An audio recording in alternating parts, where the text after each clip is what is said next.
especialista en hematología y hemoterapia y actualmente director del Banco Sangre y Tejido. Es un honor para mí colaborar con ustedes y compartir nuestra experiencia y nuestras preocupaciones en el tema y sobre todo agradecer al doctor Fede Ariza que no me haya costado, y menos mal que no me están viendo porque estoy con el pijama puesto. Bueno, así avanzo. Bueno, correcto.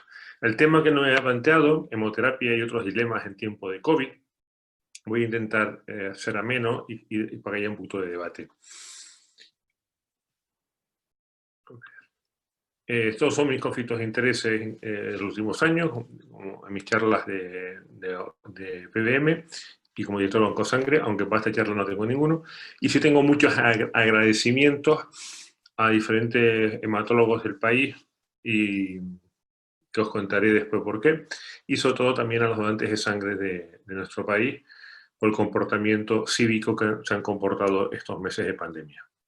También quiero agradecer al doctor Bueno, amigo y quien ha liderado a nivel nacional un protocolo y con el cual hemos compartido trabajo y experiencia.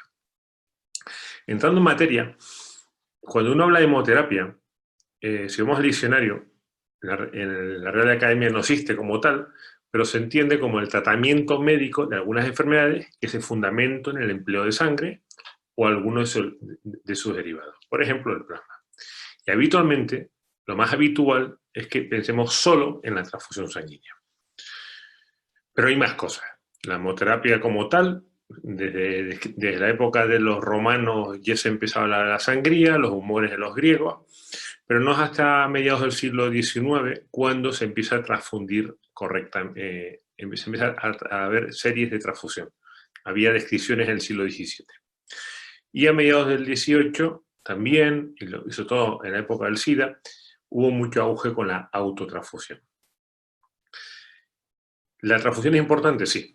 La Organización Mundial de la Salud nos recuerda que la transfusión es una intervención esencial que salva vidas y que todos los pacientes, todos los ciudadanos tienen que tener acceso a una transfusión segura, de productos seguros y fiables.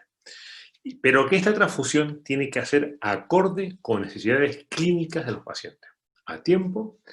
Y en estos tiempos de crisis que hemos tenido, estamos padeciendo, es fundamental tener existencia suficiente de productos seguros. Claro, ¿de dónde nos viene esta donación? La donación esta transfusión solo puede, a fecha de hoy, a partir de donantes. Donantes que en la medida de lo posible tenemos que intentar que sean donantes sanos, altruistas, voluntarios y no familiares. Eso es una de las claves de la seguridad de la transfusión. Lo que se conoce como donante no remunerado y voluntario. Hay que tener unas condiciones, una edad, un peso y no tener anemia. ¿Qué ha pasado con el COVID? Cuando a finales de enero empieza a llegar las noticias de China, ya de forma seria, en Europa, en mi país no fue diferente, el Comité de Seguridad Transfusional ya empieza a avisar de la existencia de un nuevo coronavirus y las recomendaciones que se nos hace es actuar como se hizo en el 2003 con el SARS, con los mismos criterios de comportamiento y de seguridad. ¿Qué se recomendaba entonces? Evitar donación de cualquier persona que hubiese estado en contacto en las 3 semanas previas o que hubiese estado con síntomas los 14 días previos. Y se recomendaba que no donasen a aquellos con padecimiento en los 28 días antes y que avisasen en caso de aparecer síntomas en los 14 días posteriores.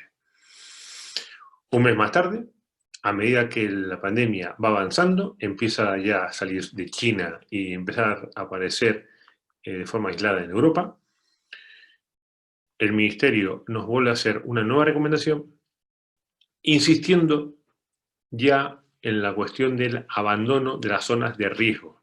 El problema es que en España ya empezó a haber clúster en algunas regiones, en algunos puntos. Insistía una vez más en los 14 días post-donación que los donantes nos avisasen a los bancos de sangre por si fuesen sintomáticos, fuesen diagnosticados o estuviesen en contacto confirmado con alguno. Y veremos por qué. 2 semanas más tarde, el 6 de marzo, el problema ya está en Italia. En España empieza a haber casos en casi todas las comunidades autónomas. Y el Ministerio hace un mensaje que, aunque no haya evidencia que se pueda propagar por la transfusión ni desarrollarse por la transfusión, nos recomienda tener y prevalecer el principio de la precaución. Y por ello, nos lo dice, porque empiezan a aparecer publicaciones, o al menos el aviso, esto es un caso de Corea, como donantes de sangre, que habiendo donado en este caso entre el 10 y el 20 de febrero, días posteriores, entre 14 y 15 días después, presentaban o eran diagnosticados de COVID. Se localizaba la muestra de la donación, en muchos de los casos, no aparecía ARN positivo en las muestras conservadas, y en aquellos casos que el receptor de la sangre no hubiese fallecido y se podía localizar, estaba siendo negativo. En China, en Wuhan, empiezan a final de enero, el 1 de febrero, a empezar a hacer estudios de ARN en la donación, encuentran un primer donante de plaquetas positivo, había donado semanas previas negativo, y en los hisopos de faringios presenta positividad, que negativiza 15 días más tarde. Pero mirando en el pool, en las muestras conservadas, encuentran 3 casos positivos. Uno de los donantes nunca tuvo síntomas y los otros 2 tuvo síntomas justo después de la donación. Por eso era fundamental que cualquier donante que tuviese síntomas después de la donación nos llamasen a los centros de transfusión. El Ministerio y Europa recalcó el mensaje de la exclusión 14 días y que no se pudiesen donar al menos 14 días después de resolver los síntomas completamente. También se empezó a recomendar medidas en las zonas de colecta para asegurar, al insistir en la limpieza, en los cuidados, la distancia física y la desinfección de todos los sitios. Había que intentar que el donante se encontrase seguro y fuese a donar. ¿Por qué se dice ese mensaje? Porque estaba empezando a haber problemas, esto es en Estados Unidos, un mensaje el 19 de marzo, cómo sacan un boletín, la Asociación Americana Banco Sangre, y entre los mensajes claves, primero, promover un entorno seguro. Segundo, dar información clara para mejorar la percepción pública y evitar los crecientes temores respecto al riesgo de infección o transmisión durante la donación. Y, por supuesto, la posterior.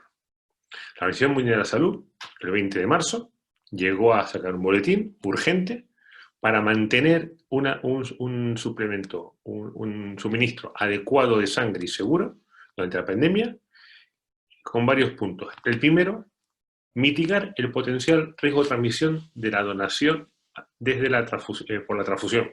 Las medidas que estábamos comentando de cuarentena y de evitación de donación. Por supuesto, había que reducir el riesgo de todo el personal sanitario implicado en la donación y la transfusión. Y intentar también disminuir el riesgo que aquellos donantes sanos fuesen a donar, encima saliesen infectados. Y por supuesto, con estas 2 medidas anteriores, intentar mitigar el impacto que ya se estaba describiendo en la disponibilidad de donantes. Las consecuencias de esta reducción de los donantes que se estaba viendo a nivel mundial estaba poniendo en claro riesgo la garantía de tener suficientes componentes sanguíneos. En el mensaje en Europa y en España dijo que ante la experiencia de los brotes similares, lo que pasó en el año 9, el año 3, podía haber una reducción de donación y que había que tomar medidas para evitar el riesgo potencial de no suficiencia sanguínea. En esas empiezan a llegar los primeros datos de China. Esto es la provincia de Zhejiang, provincia más pequeña de China, al este, en la costa, justo al sur de Shanghái, es donde vienen la mayoría de los chinos que están en España. Se describe una caída del 67% de la donación entre a finales de primeros de febrero y primeros de marzo, una caída del 60% en la capacidad de reclutamiento para donar, y cuando vieron qué pasaba con los donantes, observaron que los donantes del año 2020 eran, paradójicamente, de edad, eran más maduros que años anteriores, apenas estaban teniendo donantes nuevos, sino donantes regulares, más del 90% frente al 30%, y eso sí, con educación universitaria la mayoría. Cuando preguntaban, cuando llamaban a donar a los antiguos donantes, el 96% no quería ir a donar, no deseaba donar. La mayoría, el 80%, por miedo a contraer infección, y un 14% porque pensaba que por donar le bajaba las defensas. Eso también se vivió en España, no tan grave, pero también hay noticias al respecto. Pero eso no fue solamente en China. En Irán cayó la reserva en la primera semana de marzo a más de una cuarta parte. Solo tenían sangre para 3 días. Lo mismo pasó en la India, al norte de la zona de Himalaya. Y lo mismo pasó incluso en Holanda. En Holanda, en la primera semana de encierro, el 16 y 20 de marzo, la autoridad sanitaria la primera iniciativa que hizo fue dar o hacer el test del SARS a los donantes de sangre. Eso provocó un incremento hasta 10.000 donaciones esa semana, frente a las 8.000 de media, y 6.000 donantes nuevos frente a 2.000. Semanas más tarde, ya a final de abril, ya sin encierro, el sistema sanguíneo incorporó la PCR para coger y estudiar a todos los trabajadores sociales dentro de los bancos de sangre. Italia, que fue el primer país europeo con más problemas, a primeros de marzo, la comunidad de Roma recordaba que la donación no estaba cerrada, a pesar de las medidas, y que recordaba que era necesario para la región que se transfundían a 1.800 pacientes, y era fundamental ir a donar. Eso tuvo unas consecuencias. Italia, en las primeras semanas de marzo, esto es una publicación del sur de Italia, empezó a caer un 10% cada semana en la donación, hasta que hizo el ministerio un llamamiento en la cuarta semana, que logró incrementar la donación, justo coincidiendo con el pico máximo, con el crecimiento máximo de infección. Esto creó mucha polémica en Italia al respecto. Y estos son dos zonas del...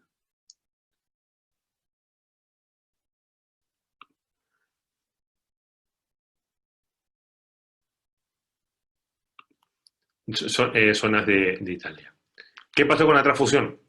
En los pacientes hospitalizados, al caer la actividad de los quirófanos, cayó el consumo en la cuarta semana, pero en cambio los pacientes ambulatorios, en Italia esa zona tiene muchos pacientes con anemia congénita, talasemia sobre todo, no solamente no cayó, sino que incluso el consumo de plaquetas, pacientes oncológicos, hubo una tendencia de incremento.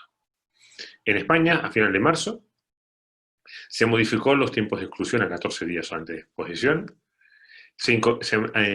tomaron más medidas de colecta, se puso la toma de temperatura, aunque decía 37,5, nosotros, la mayoría, si tenía 37 no dejábamos donar, y el Ministerio insistió y volvió a insistir en tomar medidas para planificar y responder de forma adecuada ante una hipotética falta de suministro. En algunas regiones, como la nuestra, un mes antes empezamos a hacer llamamientos de donantes de forma progresiva, quitamos el llamamiento a gente joven, sino buscamos donantes veteranos, y contactamos con los hospitales para que se reforzase los programas de Patient Blood Management, los programas de PBM. En España, el Ministerio nos pidió que cada semana hiciéramos un reporte del estado de la reserva de la donación. La peor semana fue la semana 15, era la tercera semana de encierro, Coincidió que era Semana Santa, con varios días festivos, y la donación, comparada con el año y la mayoría de los centros, el promedio de los centros, refería una caída del 38% de la donación. También es verdad que el consumo había caído en 16 de las 17 comunidades, con una gran variación entre el 4 y el 50% y una media del 30% de caída del consumo de matíes y el 50% del consumo de plaquetas. La situación de los centros no era mala, pero es verdad que la mayoría no podía compartir o colaborar con los otros centros.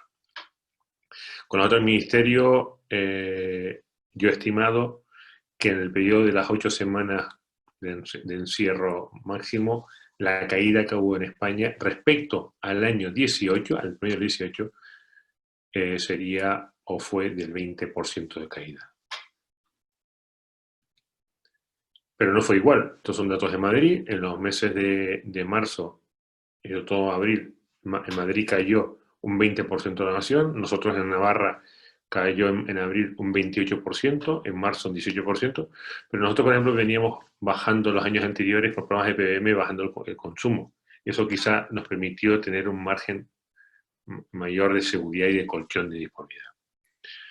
En Estados Unidos no fueron los únicos que tomaron medidas, y hoy, buscando una fotografía, me di cuenta de el cartel de arriba. Hoy, en Estados Unidos, yo sabía que hace un mes habían hecho llamamiento en la prensa y en las televisiones. Hoy, en Nueva York, hay un llamamiento urgente a pedir sangre. La OMS, también ese documento, no solamente había que mitigar el problema del riesgo de la donación, sino que había que manejar la demanda de la sangre y pozos sanguíneos. En algunos estados, como Washington, al principio de la crisis, publicaron en el Transfusion cómo ellos, ante el inicio de los incidentes a finales de febrero en el estado de Washington, empezaron a interrumpirse las actividades normales, empezó a caer bruscamente la donación, con lo cual los servicios de transfusión tomaron unas medidas drásticas, que fue hacer un triaje de todas las peticiones sanguíneas para asegurar el uso apropiado de la sangre. Ellos cogieron y con un algoritmo muy básico de revisar todas las transfusiones de más de un hematíe fuera del quirófano, o más de una plaqueta en 24 horas, o más de 4 hematíes o glóbulos rojos en un caso quirúrgico, revisaban uno por uno en un equipo multidisciplinar entre anestesistas, hematólogos, internistas, y con eso encontraron una gran caída del consumo en el hospital, con lo cual les pudo permitir, a pesar de la caída de la donación, poder aguantar antes de la suspensión de toda la cirugía. Pero claro, no es suficiente la auditoría, hay que hacer algo más. Nosotros ya en su día dijimos que no, esto es meramente un ahorro de sangre, se trata de poner en marcha programas de Patient Blood Management. Se trata de, y más en estos momentos, poner en forma a nuestros pacientes, tratar de esa anemia fuera del hospital, antes que llegue al hospital, tratar correctamente la hemorragia, intentar minimizar el sangrado y todo transfundir de forma basada en el sentido común y sobre todo en la evidencia. Varios grupos de expertos a nivel mundial, ambos lados del Atlántico, Alan Shander en Nueva York lo lideró, Barón y Fantini en Europa, el grupo alemán, en estos días han hecho trabajos especiales en anesthesiology, en anestesia, en anesthesiology, reclamando el papel del PBM para afrontar la caída tan importante de la donación. Y no solamente en los países más ricos, también en África ha salido esta publicación recientemente en una revista de medicina privada, reclamando la puesta en marcha de programas de PBM, el tratamiento de la anemia y la hemostasia de los pacientes como salvaguarda del suministro de sangre.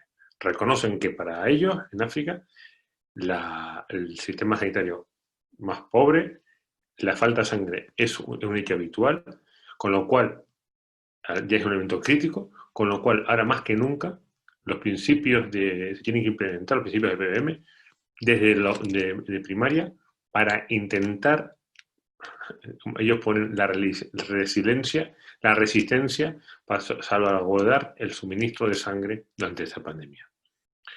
La OMS, en estos meses, curiosamente, sacaba su documento marco para los próximos 4 años, el marco de acción para el acceso universal de sangre segura, efectiva y de calidad, y en el punto 4 de esta estrategia es, y está escrito, es la implementación efectiva de programas de PBM para optimizar la práctica clínica de la transfusión. ¿En qué consisten? Ya lo sabrán todos ustedes. Se trata de crear grupos de trabajo, programas multidisciplinares en las áreas de salud, en los servicios de salud, en los hospitales, grupos multimodal de expertos para que todo paciente potencialmente transfundible o todo paciente potencialmente desarrolle una anemia, tratar en los 3 pilares: optimización de la anemia, estudio y tratamiento, minimizar el sangrado sanguíneo y, sobre todo, mejorar la tolerancia de la anemia y transfundir con criterios restrictivos. Nosotros en nuestra comunidad hemos lanzado una campaña, Cada uno importa, transfunde solo una unidad y reevalúa, porque por cada unidad aumenta el riesgo, antes pide consentimiento informado y aplica las medidas de Choosing Wisely en la transfusión sanguínea. En un estudio que hemos iniciado, varias comunidades autónomas, vecinas, Rioja, Navarra, Aragón, Cantabria, y con hospitales importantes en Madrid y Barcelona, respecto al promedio del 100% de los primeros 2 meses, en la primera quincena de marzo ya hubo hospitales en varias zonas del país que bajó entre el 10 al 20% en la quincena previa antes al cierre. Durante las 8 semanas de confinamiento, la caída ha sido entre un 20 y algo hasta un 40%, que prosiguió en la primera quincena de apertura. Y miren la situación, ahora se ha abierto la puerta al ganado y están todos nuestros cirujanos como locos intentando operar lo que no se había operado, y ahora estamos operando gastando sangre a un ritmo muy superior. Si no tomamos medidas para controlar esto, podemos tener de nuevo problemas de suministro. Cuando analizamos, perdón por la tabla, lo que quiero mostrar es que el promedio en la primera quincena, antes del cierre, antes de ser decretado la alarma en este país, ya había caído un 20% el consumo, en algunos hospitales como La Paz un 45%, Madrid, uno de los hospitales más afectados del país, en las 8 semanas posteriores un 22%, y en la siguiente quincena hay ya variedad, hay comunidades autónomas con aumento un 20%, y mientras que otras teníamos todavía el consumo controlado. Pero esto no es suficiente. El Ministerio Europa hizo unas recomendaciones: recuperar o intentar inactivar y reducir los patógenos en aquellos componentes. Solo podemos a fecha de hoy inactivar plasma y plaquetas, e intentar cuarentenar la sangre. Mi ministerio tiene una errata, dijo no retener que retuviésemos los concentrados de hematíes por un periodo no superior a 5 días. Al revés, la mayoría de los centros hemos intentado aguantar 15 días sin transfundir los hematíes. Al final lo hemos sacado antes, para que diese tiempo a que los donantes, si desarrollaban síntomas o eran diagnosticados, nos pudiesen llamar para retirar y eliminar esos productos. La inactivación con los métodos clásicos de riboflavina, ultravioleta que tenemos nosotros o otros, parece que es efectiva para bajar entre 3 a 4 logaritmos la infección. Esto es un trabajo recién publicado en PLOS One. Pero no solamente hace falta inactivar, también es importante la hemovigilancia. A fecha de hoy es fundamental, siempre lo ha sido, pero ahora más que nunca, monitorizar todo paciente transfundido si desarrolla un COVID, para buscar al donante.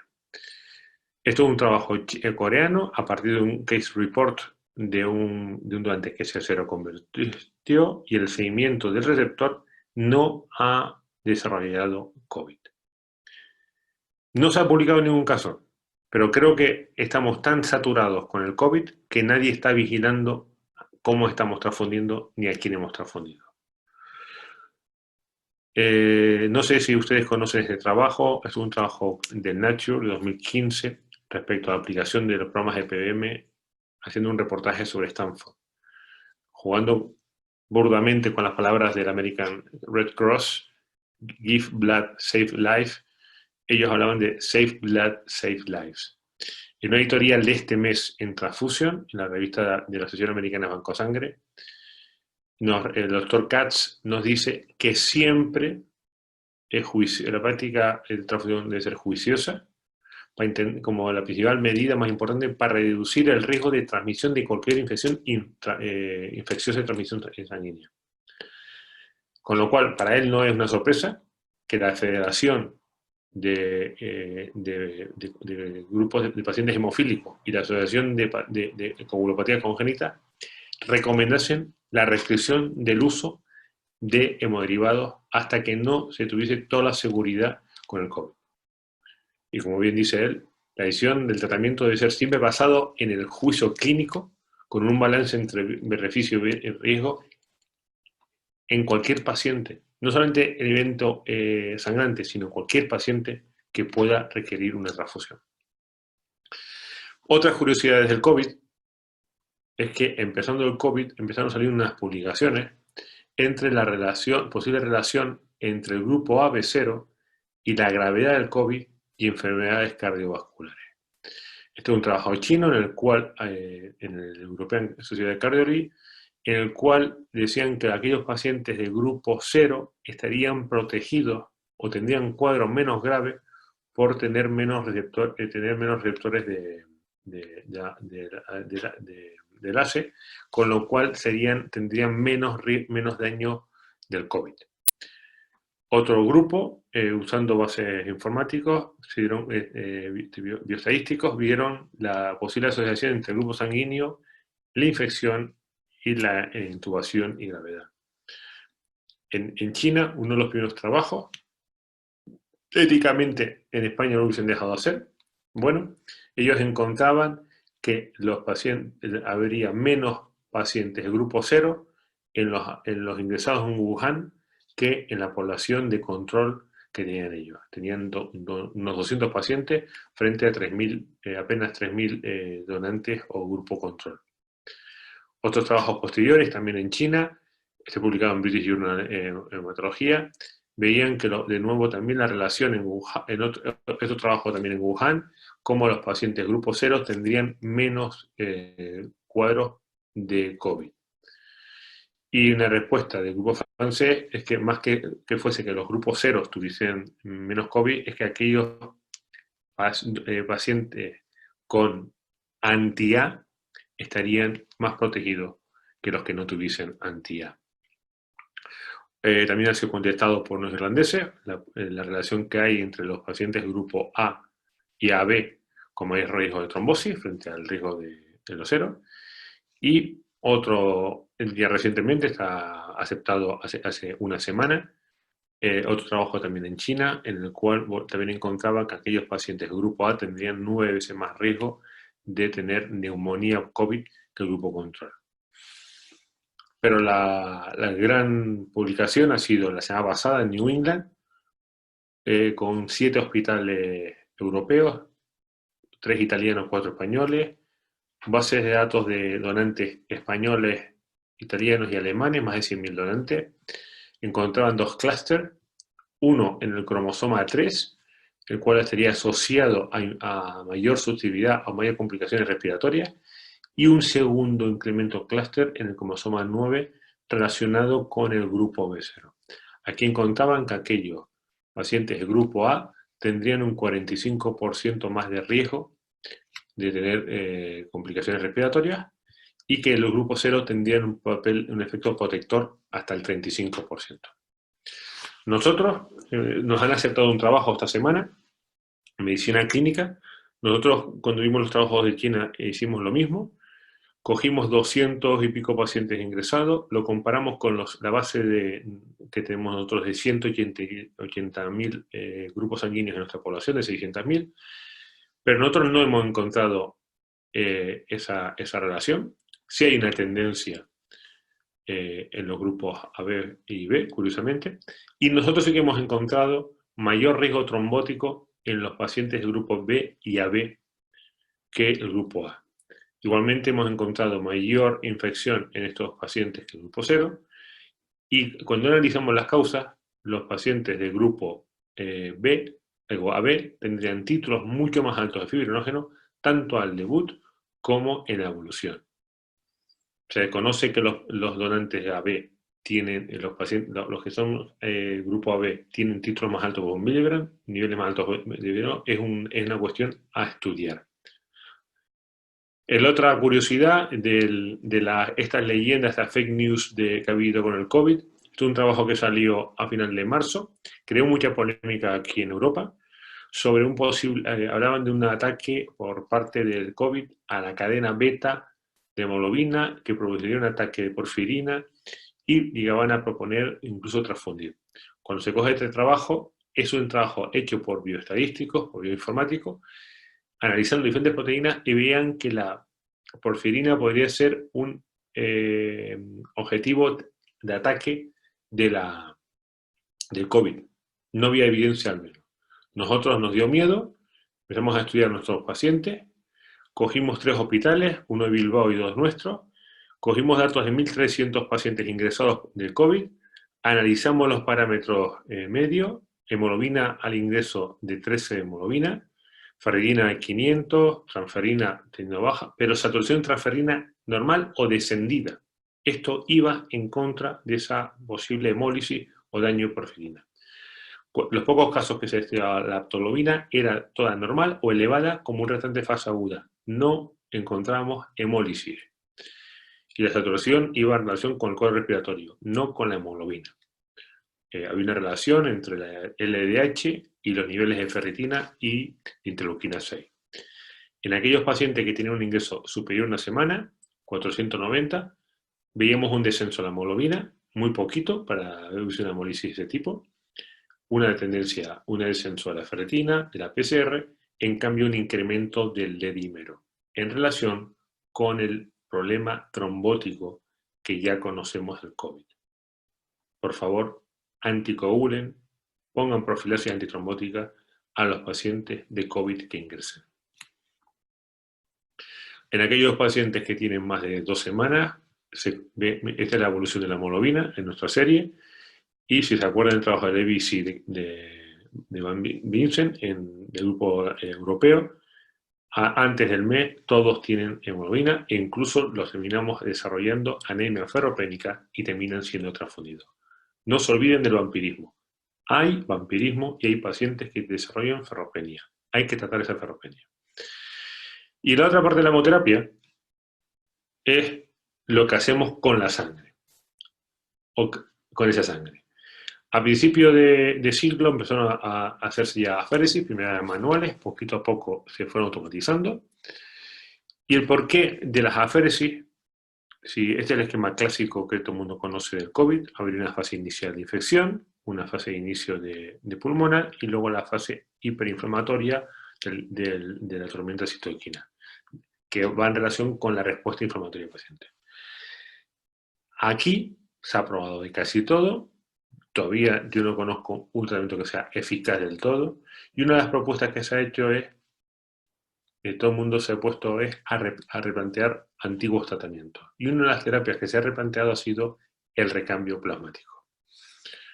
Cuando miramos el clinical trial, hace una semana, había 2.200 estudios en marcha en relación con el COVID, 100 de ellos en relación con plasma convalescente, 9 en relación con inmunoglobulina y 6 con recambio plasmático o recambio plasmático. Con las máquinas de aféresis o con la hemofiltración, el concepto sería llevarnos la máxima cantidad de toxinas, de inflamación, de citoquina e incluso de virus. Ya conocemos el beneficio de la aféresis, hay diferentes tipos de aféresis, hay una serie de patologías que son de extrema urgencia, que hay que hacer 24 horas, como son el síndrome antifosfolípido catastrófico, que se relaciona con el COVID, los casos de hiperviscosidad también podría haber, o la coagulopatía del COVID también podría ser un motivo de indicación. Este tratamiento ya salió este trabajo en Critical Care al principio en marzo, en el cual planteaban el uso del recambio plasmático con el fundamento que la infección debe lugar, por un lado, la toxina, la tormenta citoquina, la gran inflamación, la activación endotelial y una coagulación patológica. Con el recambio plasmático nos llevaríamos todos estos tóxicos, bajaríamos la inflamación, mejoraríamos la activación endotelial al reponerla con plasma, y al reponerla con plasma también mejoraríamos la coagulopatía. Ha habido pequeñas series, una tarea china de 3 casos tratados con recambio versus tocilizumab, dicen que va mejor con el recambio. Esta otra serie con 3 pacientes con una mejora de todos los parámetros inflamatorios, de interleuquina 6, lactatos, todos los parámetros mejorarían. Incluso espectacular, en menos de 10 días, 7 días, estando todos los pacientes de alta. Y en nuestro país ha habido un intento, un protocolo del grupo de aféresis, se ha quedado en un cajón, tengo que confesarlo, y de forma esporádica todos nuestros centros se ha hecho un caso. Los casos que hemos hecho nosotros, un par de ellos, aparentemente, según mi información, ha ido bien, otros hospitales no les ha ido bien, posiblemente porque se ha tardado mucho en hacerlo. Y lo que se ha hecho en algunos grupos, lo que han es combinado con la hemofiltración, han combinado el recambio plasmático con hemofiltración a un tipo de filtro. Ya se había descrito en su día con otros virus, con el Marburg, con el ébola y algunos más, y en una carta en Clínica del Unión hacía la propuesta, combinar el recambio con la filtración. De esta manera, si hago un recambio primero, luego necesito filtrar menos gas, se colapsa menos el filtro. También se ha publicado experiencias aisladas de la combinación de recambio plasmático seguido de inmunoglobulina. Este trabajo pendiente de publicar. Por ejemplo, da pie que en España el grupo de clínicos de Barcelona, muy importante, tiene en marcha este ensayo clínico con la combinación de recambio plasmático y inmunoglobulina en pacientes ya con ventilación mecánica invasiva. Porque, como dicen algún autor, primero hay que llevarse la mano. Entonces, en ese trabajo hacen la propuesta de combinar primero el recambio plasmático y luego ponerle plasma convaleciente. El grupo nórdico nos contactó y estaban en marcha un ensayo clínico, pero no están reclutando pacientes, de esa combinar recambio plasmático seguido de plasma convaleciente. Aportaríamos factores de coagulación y aportaríamos inmunoglobulina. El otro elemento importante de hemoterapia serían los sueros antiinfecciosos. Se conoce desde hace muchísimo tiempo. La clave sería intentar evitar que actuase como antivírico. Se acaba de aprobar el Remdesivir, pero no hay ninguno que sea específico. Este señor, no sé si usted conoce la historia del señor, se conoce como el mayor donante de la humanidad. Este señor, RH negativo, ha donado más de 1100 veces plasma para, con sus inmunoglobulinas, evitar la enfermedad hemolítica recién nacido. Con el mismo principio, es lo que queremos hacer. Estos dos señores, Emil von Behring y Paul Ehrlich, fue el primer premio Nobel, y luego hubo polémica porque eran socios, colaboradores, y Ehrlich fue 7 años más tarde. Ellos, en 1882, inoculando animales y luego usando pacientes recuperados, trataron con suero la difteria.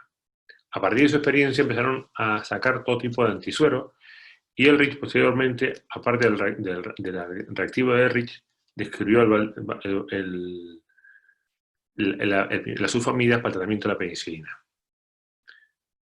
Desde entonces sabemos que funcionan los antisueros. En la epidemia de la gripe del 18 ya se usó los antisueros y se ha utilizado en muchísimas ocasiones. Tanto es así que en el año 17 la Organización Mundial de la Salud hacía un paper de posicionamiento sobre el uso del plasma convaleciente ante las experiencias ya conocidas de beneficio en antrax, en plaga, en sarampión, tularemia, meningitis, rabia, etcétera, etcétera, etcétera. Incluso una de las grandes epidemias que hubo en Argentina en los 90 de la fiebre hemorrágica del Junius virus. En España, en el 2004, el Ministerio sacó este documento para el tratamiento de ébola. Nosotros en España se trató en La Paz a un paciente, a una trabajadora que se contaminó de un enfermo, se trató con plasma procedente de una monja que se había recuperado del ébola en Guinea. Y con el plasma de esta donante también se trató varios casos en Estados Unidos y Canadá. En la pandemia del 9, en Hong Kong, ellos llegaron a recuperar más de 500, casi 500 plasmas de pacientes recuperados de la gripe, con resultados muy positivos. Pero nos llegó el coronavirus. Y ha sido la gran oportunidad para ver que el plasma convaleciente funciona. Este es un artículo de primeros de junio, está en un artículo tipo narración periodística de Rubin, les recomiendo leerlo. Es una maravilla de artículo, cuenta toda la historia de cómo ha surgido todo esto. Al principio sería básico, esto es una revisión pública del Canadian. Nosotros, esto sería cómo actuaría el SARS con los anticuerpos. ¿Qué intentaríamos hacer? Intentar bloquear, por un lado, su entrada a la célula, por otro lado, favoreceríamos la acción virulítica. Por supuesto, ayudaríamos a la acción presentadora de antígenos y aceleraríamos la respuesta propia del paciente, e incluso evitaríamos la acción citotóxica dependiente. Una revisión de un grupo colombiano, del grupo de Roja, muy elegante, explican que el beneficio del plasma sería doble. Además, no solamente estaríamos aportando los anticuerpos, que bloquearían, como hemos visto, sino que encima estaríamos aportando complementos y mediadores para ayudar con un efecto inmunomodulador positivo. Todo se disparó a partir de ese trabajo de Casabel, el 26 de marzo, el grupo de Boston, de Nueva York, y él hacía la propuesta no solamente de tratar pacientes pacientes infectados, pacientes iniciales, sino incluso llegar a utilizarlo como profilaxis en trabajadores sanitarios contagiados. El JAMA, que lo ha liderado estas publicaciones, esta es una editorial con los primeros casos, muy entusiasta ante los primeros 5 pacientes tratados en China con plasma convaleciente. A partir de entonces han ido saliendo pequeñas series de 10 pacientes, 19 pacientes, todos con una negativización enseguida de la carga viral. Incluso una serie de 6 pacientes, 4 pacientes, implantes críticos, con cada grupo con diferentes dosis, 1 dosis, 8 dosis, pero todos con resultados prontos muy buenos. Esto es en Corea, cómo poner el plasma y mejorar la función pulmonar, caer la PCR, caer la carga vírica, etc. Ya la Cochrane hizo un primer estudio con las primeras publicaciones e invitaba a buenos resultados. Lo que ocurre es que necesitamos ensayos clínicos. Y están. Este es uno de los primeros, hecho en España por el grupo de La Paz, el promotor, el doctor Rafa Duarte, el hematólogo del Banco de Sangre, el doctor Bueno, y nosotros estamos participando en este ensayo. El problema de este ensayo es que hemos llegado tarde. Los datos preliminares parece que van bien, está previsto para 280 pacientes y solo se ha apenas reclutado 90 pacientes. Esto es uno de nuestros donantes. Nosotros, como hemos recuperado el plasma de un paciente recuperado y el plasma que hemos preparado. Solamente se ha publicado a fecha de hoy este trabajo randomizado, que es un JAMA, que estaba previsto para casi 300 pacientes, se tuvo que interrumpir con 105 porque no reclutaban pacientes de primeros de marzo. Las conclusiones dicen que no es beneficioso, pero cuando uno se pone a leer el trabajo, se da cuenta que en el grupo de life treatment enfermedad no hay beneficio, pero en el grupo de enfermedad grave, pero no tan grave, hay diferencia significativa de recuperación. No solamente eso, sino que en el grupo esto, que aún apenas son 23 pacientes contra 22, a las 24 horas, a las 48 horas y a las 32 horas, la carga vírica se negativiza en el 90% de forma significativa, y la mejoría clínica a los 14 días es significativa en el grupo de tratamiento y de una recuperación del 91% en el grupo de tratamiento. El problema es que tenemos que esperar que salga el resultado. Aparte del ensayo clínico, en fase inicial, la FDA a finales de marzo, el 4 de abril, aprobó el uso de plasma convalescente de forma compasiva. Europa también lo hizo el 8 de abril, en España el 15, y en Europa ha abierto un programa para que todos los usos fuera del ensayo clínico sean registrados en una gran base de datos en Europa para poder sacar datos conclusivos. Y se ha propuesto que no solamente sea para pacientes de COVID diagnosticados, sino también en profilaxis, en pacientes de grupo como sanitarios recién expuestos. Este es el gran trabajo de la Mayo, en el cual el grupo de Joinet publicó hace apenas 3 semanas, 4 semanas, el 14 de mayo, perdón, los primeros datos de los primeros 5.000 pacientes tratados.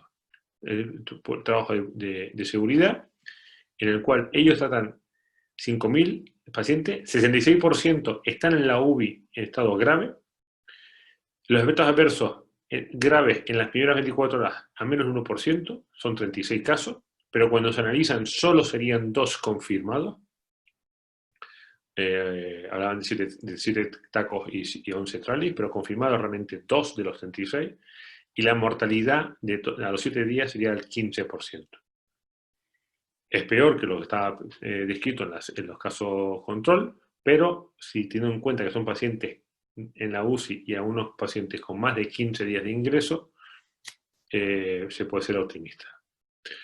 Como dice Sunny Dix, el director del Banco de Sangre de Massachusetts General Hospital, hay que agradecer a todos los pacientes, familiares, trabajadores sanitarios devotos, a todos los voluntarios donantes de sangre de la sociedad, y aplaudir a todos los investigadores que a nivel del mundo están ahora mismo con todos estos trabajos en marcha. Es la gran oportunidad que tenemos para demostrar que el plasma convaleciente puede ser útil.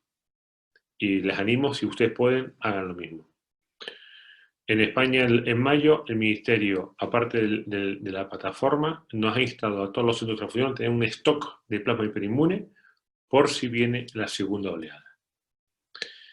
Y no solamente se está trabajando en tener plasma hiperinmune, sino que hay grupos que están aislados de las grandes casas comerciales, hicieron una alianza, Grifols, Octafarma, para intentar tener en septiembre, según han informado, tener en septiembre ya los fármacos preparados de la hemoglobina hiperconcentrada, y algunos grupos de trabajo ya están fabricando con líneas celulares anticuerpos monoclonales anti-SARS.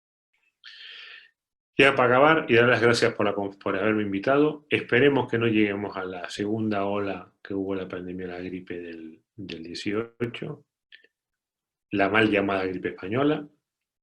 Creo que vamos a estar preparados. Ustedes están ahora sufriendo, están sufriendo, les está llegando la ola, tienen nuestra información, por favor, hagan lo mejor posible y no cometan nuestros errores que hemos cometido al principio. Con todo eso, dando las gracias, quedo a su disposición para cualquier pregunta.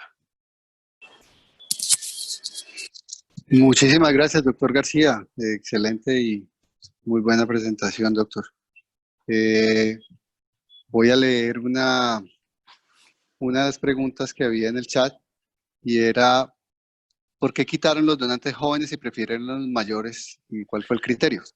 No es que era que hemos quitado los donantes jóvenes, lo que queríamos, no quisimos hacer llamamiento a donantes nuevos, porque el donante nuevo, menos experimentado, había más riesgo que se mareasen, que tuviesen cuadros de hipotensión. Y lo que no queríamos es que tuviésemos los donantes que se quedasen retenidos o estuviesen ahí horas en el banco de sangre, sino estábamos buscando donantes con experiencia, que el acto de donación fuese rápido.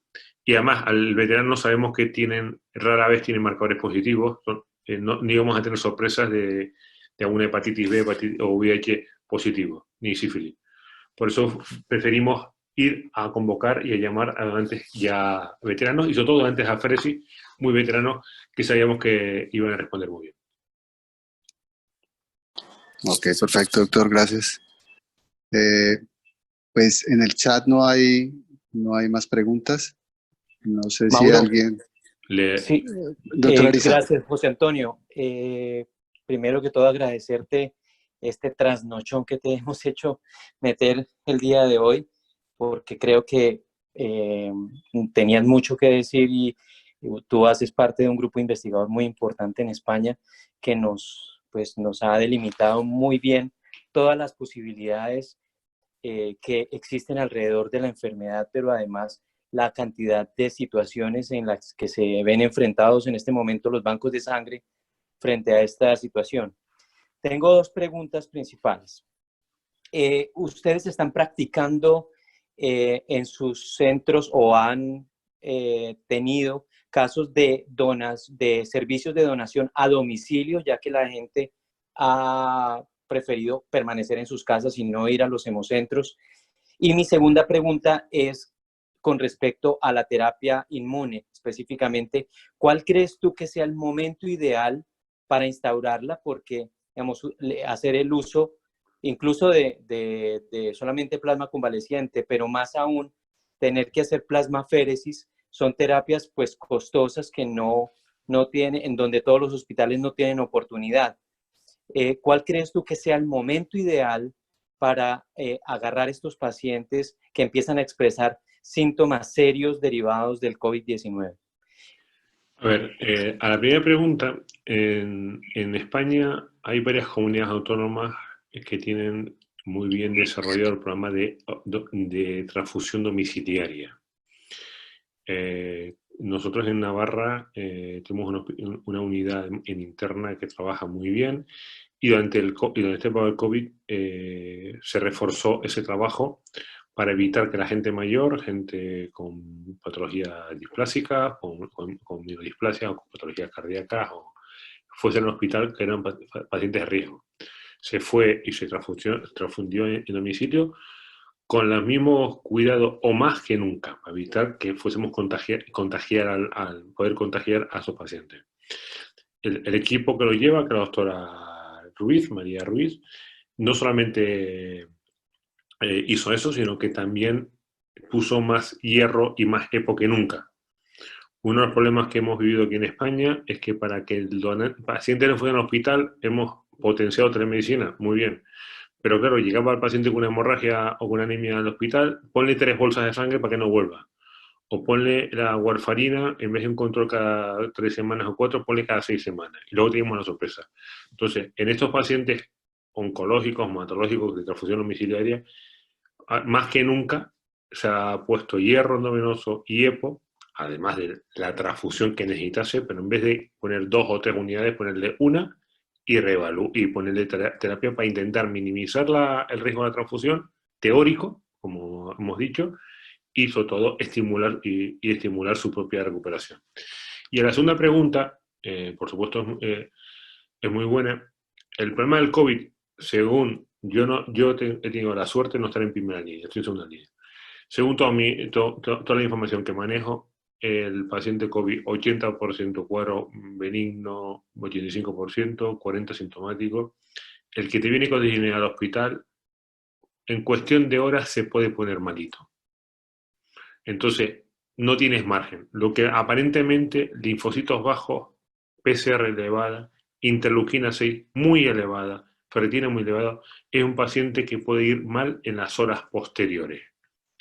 Si los síntomas o la fiebre lleva menos de 7 días, es el candidato para ponerle antivírico, Remdesivir o lo que sea, y podría ser candidato para el plasma. Pasado ese momento, o cuando ya empieza a tener anticuerpos neutralizantes, si no, es el momento de frenar la inflamación. Y ese sería el momento de plantearse, si no respondes a medidas antiinflamatorias, antes de tener que intubarlo, en ventilación de soporte, pero sin llegar a intubación, sería el momento de plantearse ese recambio que hemos comentado, esa hemofiltración que hemos comentado, y no esperar ya cuando está ya entubado con el pulmón completamente blanco, con unas presiones de 300 y con drogas vasoactivas y que no responde. Tenemos que intentar que no llegue a ese momento. Lo difícil es saber identificarlo, pero según me han dicho los expertos, Manolo Quintana, uno de ellos, como bien sabe, los primeros días, primeros casos estaban asustados, es que te ibas a comer y volvías y el paciente que estaba bien te lo encontraba desaturando, ya con el tiempo ibas cogiendo el ojo a los pacientes.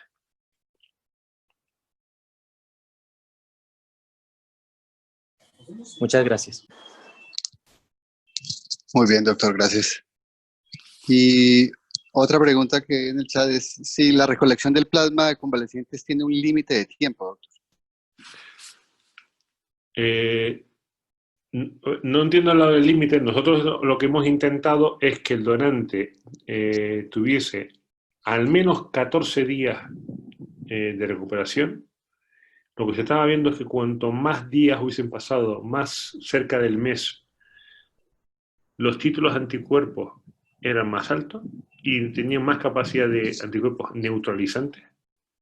A unos donantes que se intentaba hacer el estudio muy pronto, no se encontraba el anticuerpo. También es verdad que las técnicas en los primeros días, en los primeros meses, no son tan efectivas como los ELISA de ahora. Entonces, hay que dar un margen para que tenga anticuerpos. Parece ser, según los datos, que si son títulos neutralizantes 1.320, 1.640, es más efectivo. No sabemos qué va a pasar a los 2-3 meses con ese paciente. Entonces lo que se está recomendando es volver a donar a la semana, 10 días, no antes, para que dé tiempo a que se recupere parte de eso en tu cuerpo. Si hacemos una donación muy seguida, la siguiente donación de plasma va a ser menos cantidad. Y el volumen, el grupo en España hemos sacado 600 centímetros cúbicos de límite, y en Europa algunos grupos han sacado 900, igual que en Estados Unidos. Nosotros sacábamos 2 unidades de 300, Francia sacaba 3 unidades de 200, algunos grupos estaban sacando de una sola donación 3 unidades de 300. Vamos a ver qué pasa con los estudios. Yo creo que al final, no sé si éticamente es lo correcto, pero posiblemente haya que hacer una fusión de todos los estudios en marcha, porque en Europa, muchos de los ensayos, los italianos, los nuestros y algunos más como los franceses, posiblemente no tengamos datos, porque no hayamos podido tener datos porque no hemos llegado al reclutamiento mínimo de pacientes. Pero lo que aparentemente será eso, ¿no? Es dar al menos 15 días más un mes para que tenga anticuerpos suficientes.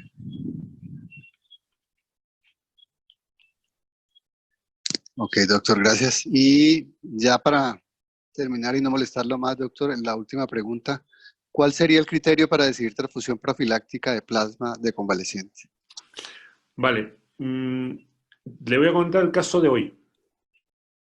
Nosotros en el día de hoy hemos dado el visto bueno a poner plasma a 2 pacientes oncológicos, hematológicos, uno un linfoma folicular, el otro es un linfoma de MALT, con quimioterapia, con varias líneas de quimioterapia, ahora mismo estaban en remisión. Uno de ellos estaba con tratamiento de inmunoglobulinas crónicas mensuales y han sido infectados por el COVID a finales de marzo, primeros de abril. No hacen cuadro inflamatorio grave, no hacen la tormenta como tal, no terminan de negativizar el vírico, no han dejado de tener fiebre estos 2 meses, se le han puesto el tocilizumab o la anaquina y no ha sido efectivo porque no están tan inflamados y no han desarrollado anticuerpos. Entonces, le hemos puesto plasma hoy, bueno, porque ya hay gente, en varios centros ya hay experiencias aisladas de pacientes de este tipo, inmunodeprimidos, que el uso del plasma habría conseguido que en cuestión de días negativizar la carga vírica y mejorar y desaparecer la fiebre. El ponerlo profiláctico al principio a gente por contacto recién aprobado el Remdesivir, yo intentaría primero el antivírico. Si hay problema de suministro, hay problema de alergia, pues una alternativa sería el plasma. Claramente. Pero yo intentaría dejar el plasma a aquellos pacientes con síntomas. Sobre todo depende de la disponibilidad del plasma que se tenga. Pero esto es una opinión, no hay evidencia. Perfecto, doctor. Muchísimas gracias. Bueno, doctor, de parte de la Sociedad Vallecaucana de Anestesiología, muchísimas gracias por su tiempo,